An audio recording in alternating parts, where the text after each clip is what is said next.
ఆరుగారెడ్డి ఇచ్చినా వద్దు నాయనో, వీడికే మోసం పోయిన నాయనో, మా నోట్ల మన్ను పోస్తారు నాయనో మీరు.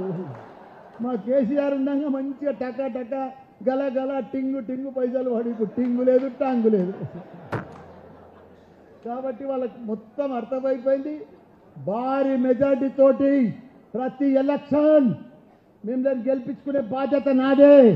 మన ముందు ఏ ఎలక్షన్ వస్తే మీ ఎంబడి అన్ని రకాల కూడా ఆదుకుంటా. ఏదైతే సర్పంచ్లు ఉన్నారో, ఎవరైతే ఎంపీటీసీలు ఉన్నారో, ఎవరు వచ్చినా ఏదైతే నేను అప్పుడు గెలిపించిందో 4 ఏళ్ళ 5 ఏళ్ల కింద అదే పద్ధతిలో మళ్ళీ గెలిపిస్తాను కూడా మీ అందరు కూడా మాటిస్తున్నా. మీరు ఎవ్వరు అధైర్యపడద్దు, మీకు మల్లన్న ఉన్నాడు. మంచి మంచోనికి మల్లన్న సినిమా చూపిస్తా. ఎవరికి భయపడేదే లేదు. ఇదంతా టెంపరీ కాదు. ఓడిపోయినాక ఆ దింపుడు గల్లం కాడ నెల కోసం వస్తుంది చూడు, అది వచ్చి ఆడ ఎంఆర్ఓ ఆఫీస్ అప్లికేషన్లు వంచడానికి ఎట్లా వచ్చినా ఊర్లో పడతా మన జంగే